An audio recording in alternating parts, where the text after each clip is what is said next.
अधश्च ऊर्ध्वा प्रसिता तस्य शाखा गुणा प्रवृद्धा विषया प्रवालः अधश्च मूलानुसंततानि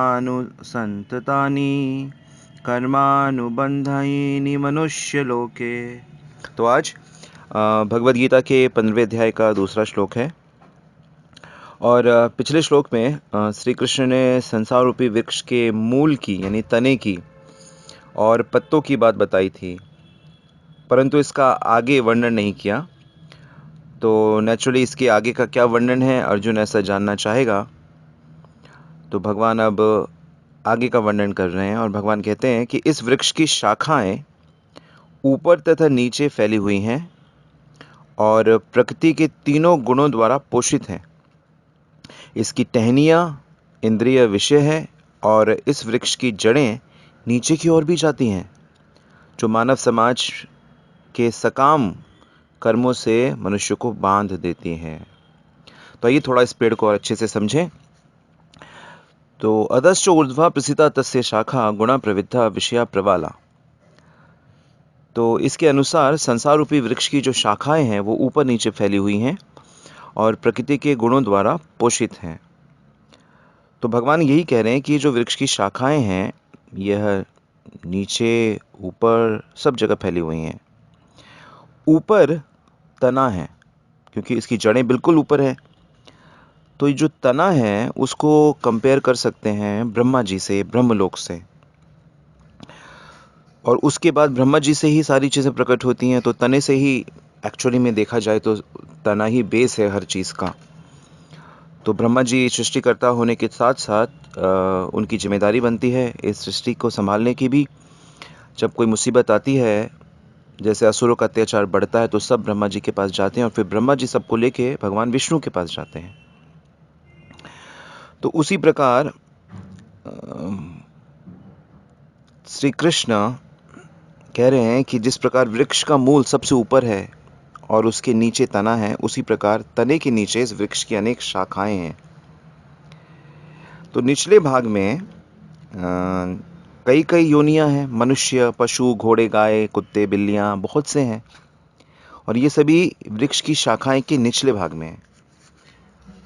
और ये शाखाएं वृक्ष के तने से उत्पन्न होती हैं, तो यानी कि ब्रह्मा जी से निकलती हैं। तो अगर आप अपने पूर्वजों को देखें तो वो सब के सब ऋषि हैं। हमारे जो गोत्र, जो जिस गोत्र के आप हैं, वह ऋषियों के नाम है और वो ऋषि सब मरीचि आदि वो सब ब्रह्मा जी की संतानें हैं। तो सब वहीं से प्रकट हुए हैं। तो जो पहले प्रकार की जो शाखा है उसमें ऐसा समझिए कि 6 प्रकार के अचर प्राणी हैं जो चल फिर नहीं सकते, जिसमें कि पहले मान लीजिए फूल रहित फल वाले जो वृक्ष हैं, या दूसरे मान लीजिए फल पकने तक जिनका जीवन रहता है, फिर लताएं हैं, फिर नलीदार पौधे होते हैं, फिर बिना आधार वाली लताएं होती हैं और फूल और फल के वृक्ष होते हैं। तो ये सभी अचर पेड़ पौधे हैं जो ऊपर की ओर बढ़ते हैं। प्राय ये अचेत होते हैं, किंतु पीड़ा की अनुभूति इनको भीतर में होती है। हल्की होती है लेकिन होती है। फिर एक और दूसरी प्रकार की जो शाखा है उसमें 28 प्रकार की जातियां पाई जाती हैं। इनमें कुछ चेतन होती हैं और अधिकांश लेकिन अज्ञान से भरी होती हैं। और ये गंध से भी, सुगंध से भी अपनी इच्छित वस्तुएं जान जाते हैं, किंतु इनके हृदय में कोई ऐसी भावना टिकती नहीं है।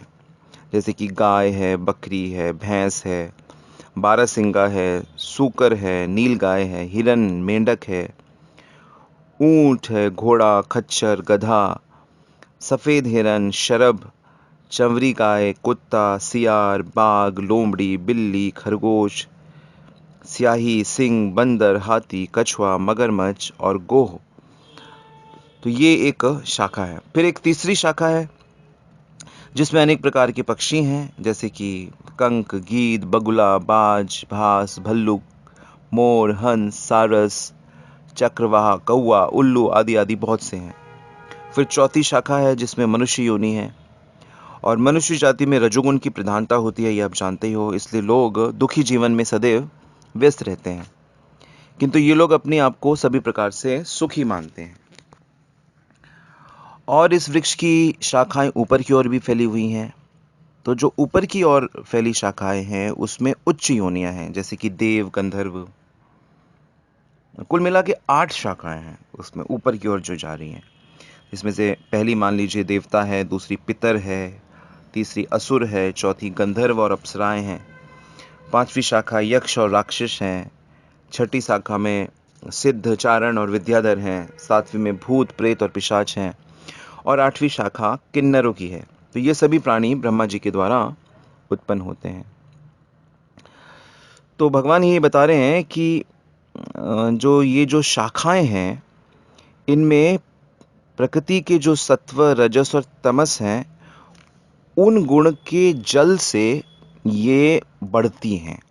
तो किन कुछ कुछ शाखाओं में रजोगुण का जल जा रहा है, किसी में सत्व गुण का जल जा रहा है, यानी कि ये योनियां जो हैं, तो उससे ये उसके इन गुणों को जल मान लीजिए, क्योंकि हम वृक्ष से कंपेयर कर रहे हैं योनियों का, जगत का। तो उससे ये शाखाएं बढ़ती हैं। भगवान ये बात कह रहे हैं, गुणा प्रविद्धा विषया प्रवाला। तो जो शाखाएं सत्वगुण का जल ग्रहण करेंगी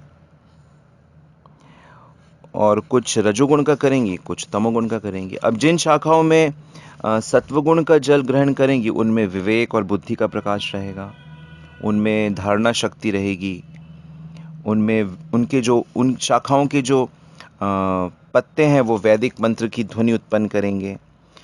लोग शास्त्र के अनुसार कार्य करेंगे। इन शाखाओं में की जो टहनियाँ हैं वो तपस्या की होंगी। वैराग्य के कोमल उपशाखाएं होंगी। इन शाखाओं में धर्म का शहद मिलेगा और ज्ञान के फल उत्पन्न होंगे। और इनसे भी ऊपर वाली जो शाखाएं हैं उसमें तप, ज्ञान की समृद्धि, जिसमें कश्यप और पुलत्स आदि ऋषि लोग रहते हैं। और जिन शाखाओं में रजोगुण का जल जो प्राप्त कर रही हैं, उन शाखाओं में जो वेदों के ऐसे मंत्र हैं जिनमें विधि और निषेध का वर्णन किया गया है। और इन शाखाओं में धन यानी कि अर्थ और भोग इच्छा यानी कि काम की चीज़ें होती हैं। इन शाखाओं में लोभ के कारण शुभ और अशुभ कर्मों की अनेक उपशाखाएं उत्पन्न हो जाती हैं। और जिन शाखाओं में तमोगुण का जल जा रहा है, तो उन शाखाओं में प्रमाद, लापरवाही के पत्ते घने होंगे। उन शाखाओं की उपशाखाएं होंगी जिसमें नशा करना और ऐसे ऐसे मंत्र होना जिससे दूसरों को वश में किया जाता हो, हानि होती हो। इनमें तो एक ऐसी महाशाखा है जिसमें चांडाल आदि जातियां भी निवास करती हैं।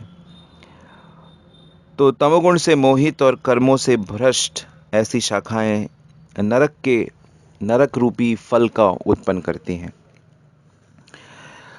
और इन शाखाओं के अंकुर भी होते हैं। तो इन अंकुर क्या है? वो विषय हैं, विषय वासना, विषय की जो वस्तुएं हैं। तो सत्वगुण की जो जल से बड़ी हुई शाखाएं, उसमें सत्कर्म के अंकुर लगेंगे।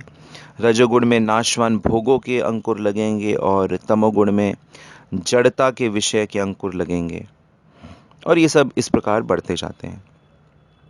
और इस पेड़ में जो उल्टा पेड़ है, इसमें से कुछ जो जड़ हैं वो नीचे की ओर जा रही हैं, मतलब उल्टे पेड़ के शाखा तने से निकलते हुए नीचे जा रही हैं, और ये मनुष्यों को बांध देती हैं, नीचे की कर्मों से बांध देती हैं।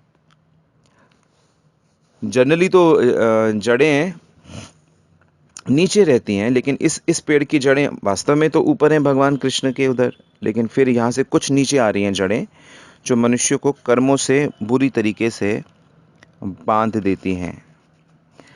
सिर्फ यज्ञ रूपी जो कर्म किए जाएंगे, यज्ञ रूपी कर्म जो हैं वो इस वृक्ष की जो जड़ें हैं उससे निकाल सकते हैं।